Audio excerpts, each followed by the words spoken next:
Ile tanyo bener, pamai tanyo bener, gure tanyo bener, ngak selamat konya akhirat. Bismillahirrahmanirrahim. Assalamualaikum warahmatullahi wabarakatuh. الحمد لله الذي أنعمنا بنعمة الإيمان والإسلام والصلاة والسلام على سيد الأنام نبينا وحبيبنا محمد صلى الله عليه وسلم وعلى آله وأصحابه ومن تبعه بإحسان. اللهم لا علم لنا إلا ما علمتنا، اللهم علمنا ما ينفعنا وانفعنا ما علمتنا، إنك أنت العزيز الحكيم. وقال جل شأنه في كتابه الكريم وهو أصدق القائلين: أعوذ بالله من الشيطان الرجيم، بسم الله الرحمن الرحيم، يرفع الله الذين آمنوا منكم والذين أوتوا العلم درجات. وقال أيضا: إنما يخشى الله من عباده العلماء. Sadaqallahul azim. Jemaah yang dirahmati Allah Subhanahu wa taala, Allah mengangkat derajat orang-orang yang beriman dan mengangkat derajat orang-orang yang memiliki ilmu di atasnya beberapa derajat. Hanya saja yang paling takut kepada Allah Subhanahu wa taala yaitu al-ulama. Baginda sallallahu alaihi wasallam bersabda, al-ulama'u warasatul anbiya. Ulama ini adalah pewaris para nabi. Fa innal anbiya'a la yuwarrisu dinara wala dirham, fa innama yuwarrisul ilma. Maka hanya saja para nabi tidak mewariskan dinar dan dirham, tapi para nabi mewariskan ilmu. Faman akhadahu akhadha bihaddin wafir, kama qala Nabi, barang siapa mengambilkan ilmu itu maka dia telah mengambil bahagian yang besar. Maka malam ini jemaah yang dirahmati Allah, kita hendak mengambil bahagian yang besar. Apa bahagian itu? Mengambil ilmu. Karena baginda sallallahu alaihi wasallam tidak mewariskan dinar, dirham, uang, emas, tapi yang beliau wariskan adalah al-ilmu.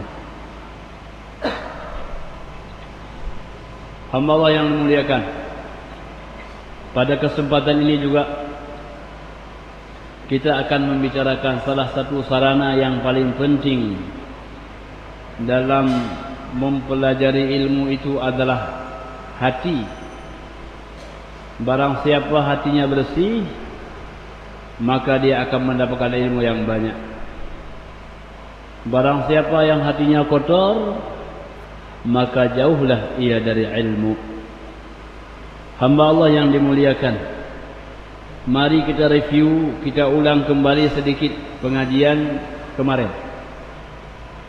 Pada pekan yang lalu kita telah membaca bahawa ilmu ada tiga. Ada ilmu al-ulama, yang kedua ilmu al-awliya, yang ketiga ilmu al-anbiya. Al-ulama, al-awliya, al-anbiya. Apa maksudnya? Ilmu ulama adalah ilmu di mana diperoleh dengan mengeluarkan tenaga, menghabiskan waktu, membaca kitab, menghafal, mengulang, murajaah, mudarasah, sehingga beliau mendapatkan ilmu. Imam Syafi'i radhiyallahu anhu malam, sebagaimana kita sampaikan kemarin, beliau malam itu dibagi tiga. Qassamal laila, qassamtul laila ila thalath. Saya bagi malam menjadi tiga bahagian. Satu bahagian untuk ar-rahah, Satu bahagian untuk ibadah, satu bahagian untuk dirasah. Jadi 4 jam untuk tidur, 4 jam untuk ibadah, dan 4 jam untuk beliau mudarasah, belajar, menghafal, murajaah, sehingga beliau menjadi bintang di antara bintang-bintang. Kitab beliau masih kita baca, ada Kitabul kitab induk dalam mazhab Syafi'i. Ada kitab Ar-Risalah, kitab pertama dalam usul fikih. Itu merupakan sebuah usaha besar. Dan yang kedua adalah ilmu al-awliya. Artinya ilmu yang Allah berikan kepada kita bukan lewat kita membaca, tapi Allah berikan kepada kita dengan cara yang lain. Allah mengajarkan kita dengan cara yang lain. Bagaimana Allah mengajarkan? Allah lebih tahu. Bagaimana mengajarkan kita sesuatu yang kita tidak mengetahui. Maka ulama mengatakan, man amila ma'alima 'allamahu Allahu ma lam ya'lam. Orang yang mengamalkan apa yang pernah dia tahu, maka Allah mengajarkan kepadanya ilmu yang dia tidak tahu. Maka oleh karena itu, jamaah yang dirahmatullah, ini ilmu al-awliya, tingkat yang kedua. Tingkat yang ketiga adalah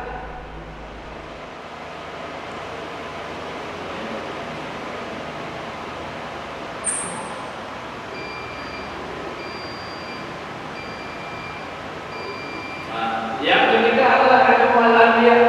Ini ilmu yang paling tinggi, ilmu para nabi. Caranya adalah dengan wahyu. Tidak diberikan kepada orang lain, hanya kepada orang-orang pilihan, yaitu para nabi, para rasul yang dipilih oleh Allah Subhanahu wa taala. Hamba Allah yang mulia, para nabi yang mulia ini, kita akan membahas media ilmu yang disebut dengan al-qalb, hati. Imam Al-Ghazali menjelaskan bahwa, kata beliau, fadzalikal qalbu mithlal khawt. Hati ini beliau umpamakan seperti kolam. Wal ilmu mithlul ma', dan ilmu itu seperti air. Wa takunul hawasal khamsu mithlul anhar. Panca indera yang 5 adalah umpama sungai. Sungai mengalir. Apa sungai mengalir?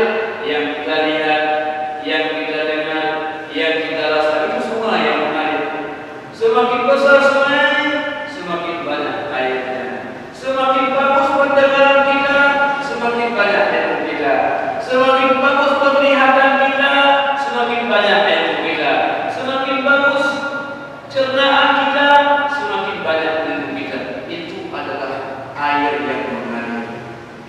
Beda kalau Perung Aceh, dia lebih besar. Kalau Perung di kampung-kampung lebih kecil, maka Perung yang besar, sungai yang besar akan mengalir volume air yang besar. Maka indra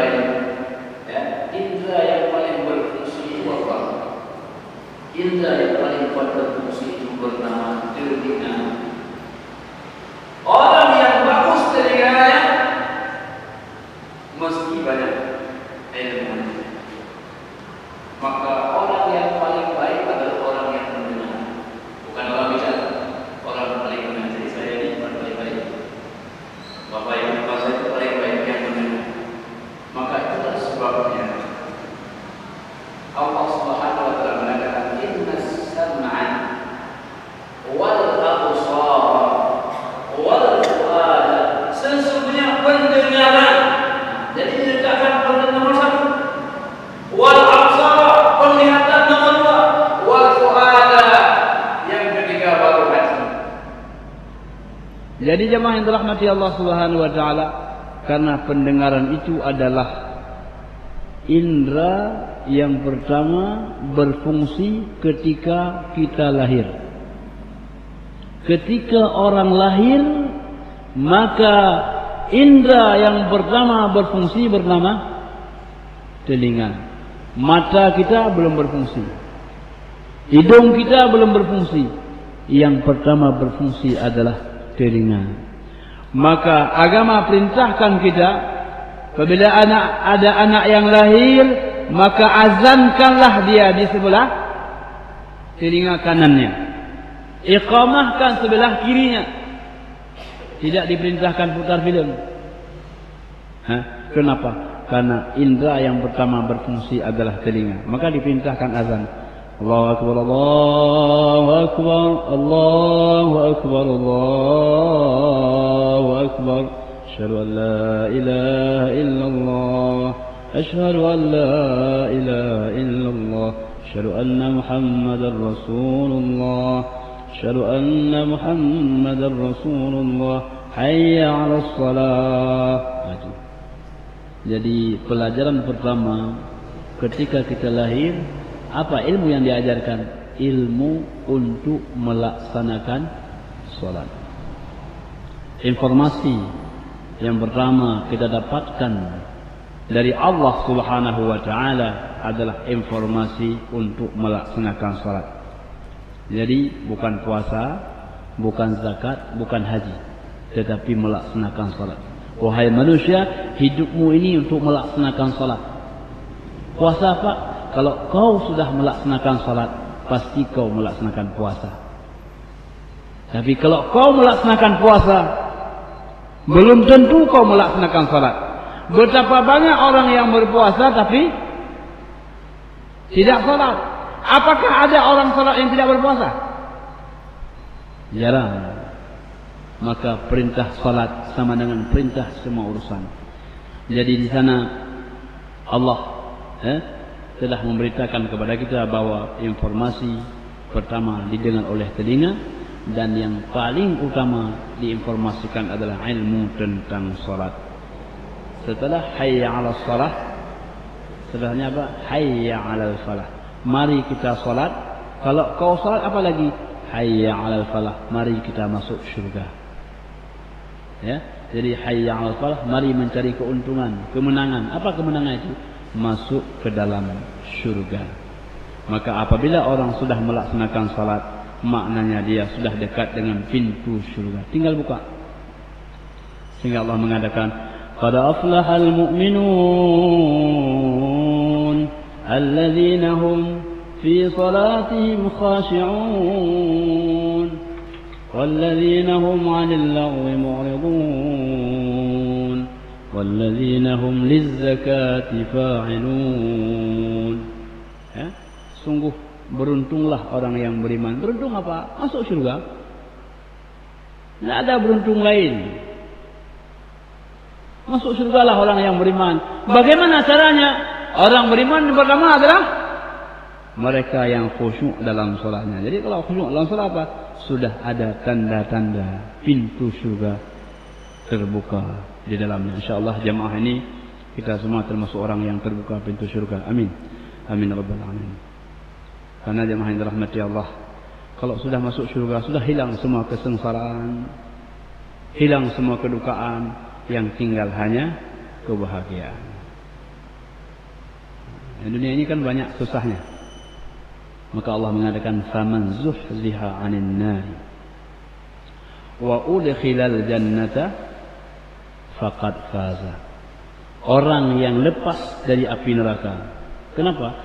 Karena ketika kita menuju surga kan di bawahnya neraka. Ya. Allah Subhanahu wa taala telah letakkan jembatan Shiratal Mustaqim antara bibir neraka. Apabila orang sudah lewat bibir neraka ini, artinya apa? Dia sudah sampai ke seberang itu, dan seberang itu bernama syurga. Bila sudah lewat dari neraka masuk ke dalam syurga, faqad faza, maka dia sudah beruntung. Maka melewati ini penuh dengan perjuangan. Kata Nabi, ada yang berjalan dengan merangkak, ada yang berjalan dengan susah payah jatuh ke dalamnya, ada juga sedikit lagi mau sampai ke seberang, jatuh ke dalamnya. Allahumma sta'in, ya Allah bantulah kami. Allahumma sallim, sallim, ya Allah selamatkan kami dari neraka. Ya Allah sampaikan kami langkah menuju syurga-Mu, ya Allah. Hamba Allah yang dimuliakan. Nah, jadi oleh karena itu, ini informasi yang pertama yang Allah berikan kepada kita lewat telinga. Maka telinga merupakan sebagai indera yang pertama, sebagai sarana untuk mendapatkan ilmu pengetahuan. Makanya dalam banyak ayat